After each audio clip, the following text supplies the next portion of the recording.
Hey everyone, it's me, Coffee Stitcher. Trying to get some better lighting. There we go. Okay, if I sit with the light behind me, there we go. Sorry, bud. You got a little cameo. I'm getting glared at. That's okay. Hi everyone, it's me, Coffee Stitcher. Hope everyone had a good week.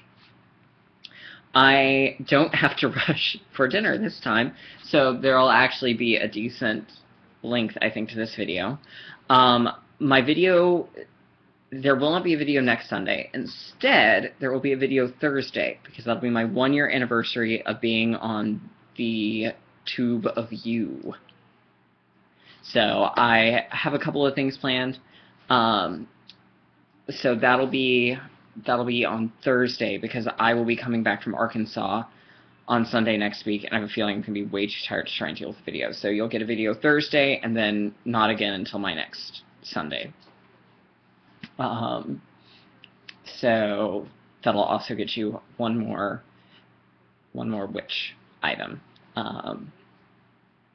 So maybe. We'll see. It may not be. It may be whatever I decide my theme for November is. God only knows.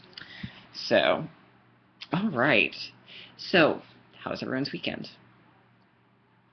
Awesome. Awesome. Well, I've got WIP updates. I've got a little bit of haul. I have a witch item, which you can probably see. And then I actually have a little bit of sad news, so I guess we'll go ahead and open with that. For local DFW Stitchers, Kathy Morrissey of Stitch passed away yesterday, at least from the information I've received. So if she actually didn't and she's still alive, then oops. But I do believe she did actually pass. She'd been ill for a couple of months. She was a very, very sweet lady. I'm very sorry that she's going to be gone. When I first walked in there a little over a year ago, she was so overjoyed to see another male stitcher. She showed me around the shop, told me about everything, gave me more information than I could have possibly needed, helped me find my fabric, helped me figure out what size I needed. And it was so sweet, and said, you know what, I'm so glad there's another male stitcher. You come back anytime you want. And of course I did.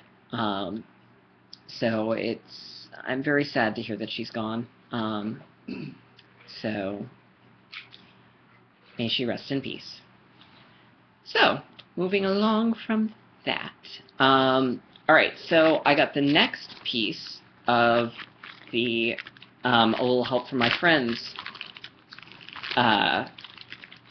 club from Silver Needle. This one is by Chessie and Me, which I've never done any Chessie and Me. It's called Pumpkin Pals Forever, and unfortunately the picture was not affixed to the card, so I'll just hold up the picture. But there it is. It's a box of a house, and it's sort of spooky and Halloweeny, and you get the little pin keep. It has all the instructions. It's a mixture of Weeks Dye Works. Here's the floss bundles. It's a mixture of Weeks Dye Works and Gast. It came with a needle threader that's a pumpkin from Just Another Button Company, as well as some buttons.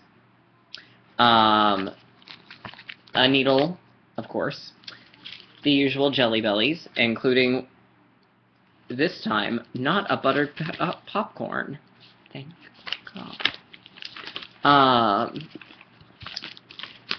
So the interesting thing about this one, oh, and it also came with the box, but the box is not here with me because it's just a plain brown box, and you don't need to see a plain brown box.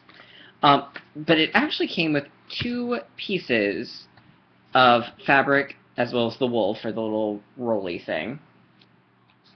And the wool, I believe, is terracotta? Yes, terracotta from Weeks Dye Works. It came with 36 count tin roof from Weeks Dye Works, which I've used a lot lately. But it also came with a mystery color from Picture This Plus. It's a new color that has not been released to the general public yet. So I think what's actually going to happen with this one is I'm going to stitch it on the linen, and I'm going to use this for something else, something small. And it's 18 count, so I don't mind using 18 count. But it's really, really cool, and it's showing up much bluer. Maybe if I hold the white behind it, will that help?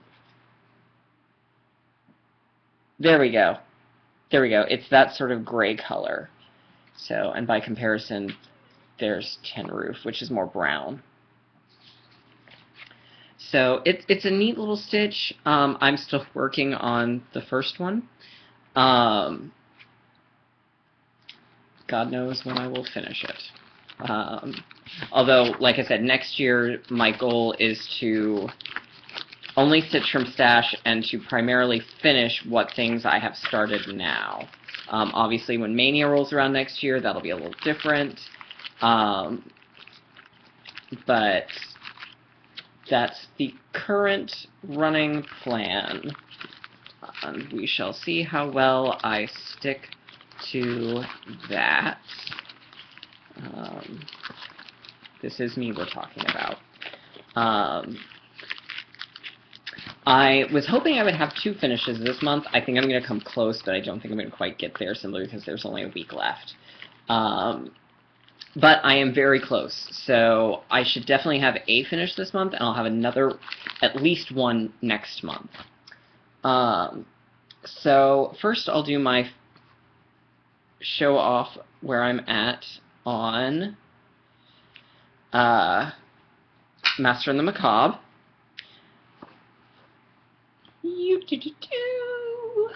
For those of you who haven't seen on Instagram or Facebook, all that remains is the Raven. So I did do a couple of substitutions that are worth noting, both of them over on this side. I used, as the ink coming out of the inkwell, that scholarly text from Dragonfly Lotus. It's a very cool blue-black, and it gives it a very different, and it doesn't show up as well on here, but it gives it a very, because it's a silk, and it's a very thick silk compared to the cotton floss, it gives it that sort of gooey, oozy inkiness, which I know ink is not supposed to be gooey and oozy, but this is Poe we're talking about. So yes, it's going to be gooey and oozy. It's going to be, it's like a very viscous. It's a viscous ink. I don't think that's an actual thing, but we're going to say that it's an actual thing. And I don't think there's anybody who's going to try and challenge me. Oh, I also did Krynic for the black in the inkwell lid. I guess I actually made several other changes, largely because I had already put the black in the, oh, I'm done with this color, throw it in the floss bucket, and I was here, and I had my black Krynic, so I used black Krynic. And then I also used the same thing as the periods between the E and the A and the P in Poe. And I changed this. This was supposed to be the same color as the weird pinky gray of the bricks, but I thought there wasn't enough red in the project, so I went with Rosemary Jelly from Silk Mill.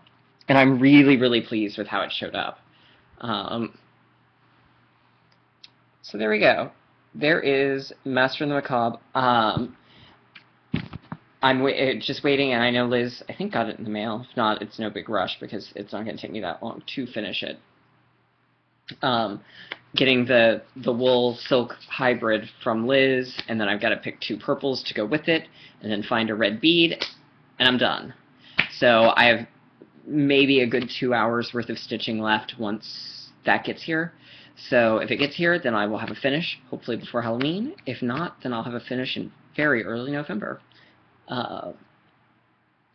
Yay! Finishes! Okay. So the next thing, I worked a little on the Patchwork Panky, but I left it at home because, quite honestly, how on earth would you have ever known? And that was mostly because I was just too tired to work on my chatelaine. So as you probably remember, I didn't have very much left before I started the final beading. So here's where Myrtle is now. The recent additions are the abalone and the blue-green anemone next to it, as well as the seashells and the things below the frame. I did all of... Actually, I did most of this today. The anemone was supposed to have Jessica stitches. I don't like Jessica stitches. Correction. I would rather pull out my tongue than have to do Jessica stitches, because they never look right. I don't know what it is, but the Jessica stitch has beaten me. So I use Smyrna stitches instead, because they make a similar shape, and I can definitely do a Smyrna. Oh, well, there's the color being strange again. So I did that, and then the little starfish are actually supposed to be sort of spider web things, but I thought they looked more like starfish, and I like starfish, and so I thought, you know what, I'm going to do a starfish. And that's what that is. Those are starfish. So I just have to do those and the other 3 center things, and then I do my beading. So the seashells, and it's funny, Tracy was like, I hate these seashells, they're driving me crazy. Except she really probably didn't say it in that voice, and I don't think she shook a Q-snap when she did it, but whatever. I was looking at, like, please, it's all full crosses with few fractionals, and then some backstitching. This really isn't that difficult. Why is she complaining about these? And then I did them. And then I went, wow, this is taking me a lot longer than it should. And I don't know if it's just because I wasn't quite in the mood. Remy, what do you have there? Okay.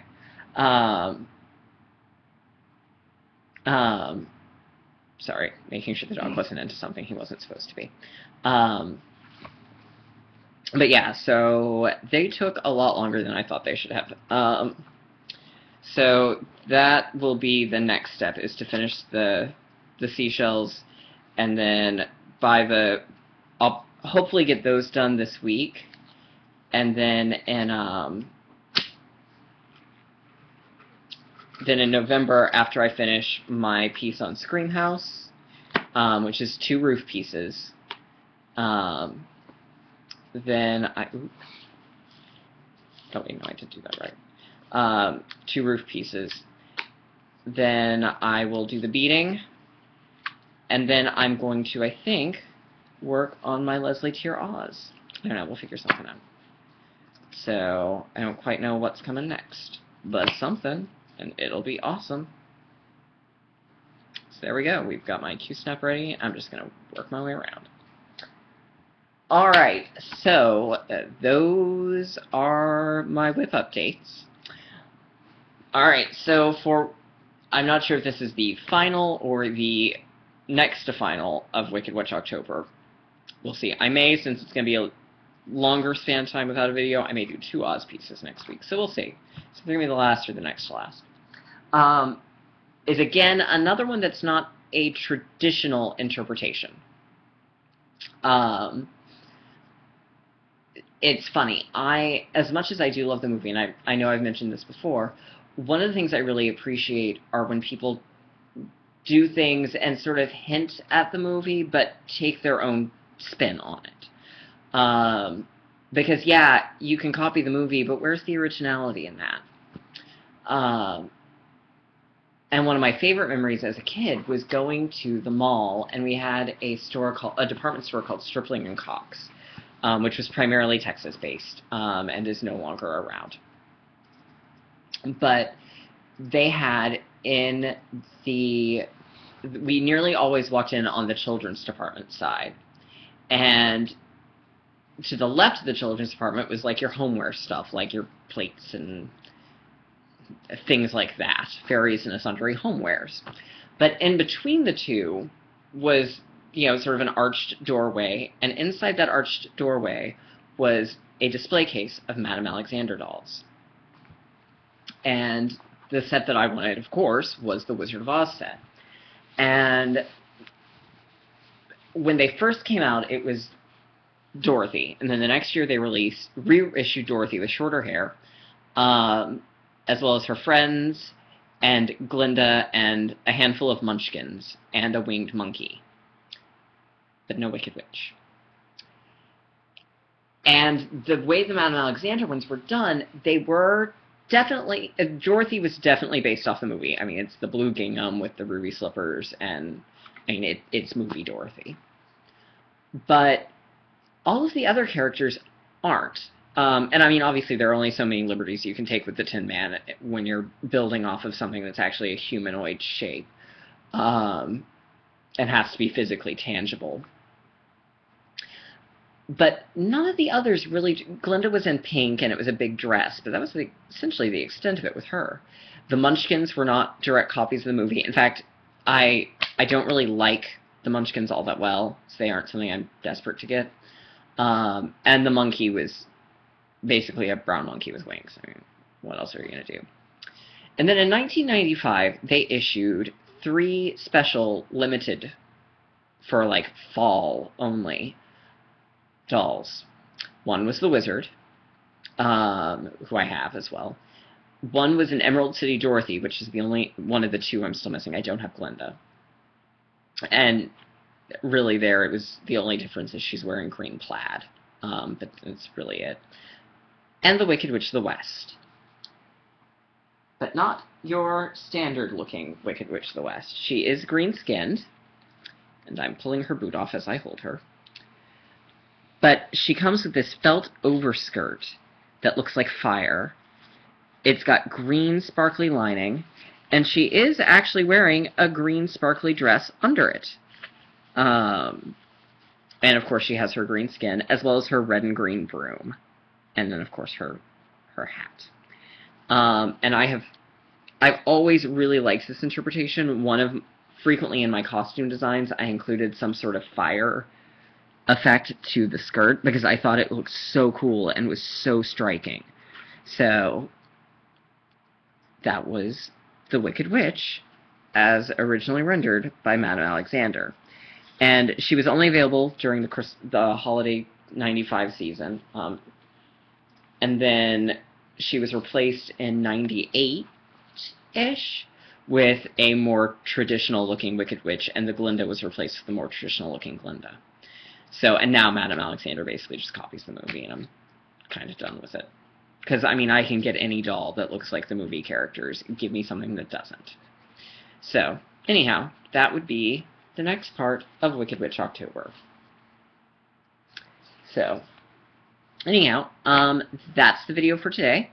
Like I said, I'm ironing out the details on my 1-year anniversary of Tube of You video. That's really, I guess, about it. So, I hope everyone has a great week. And, yeah. Bye, everyone.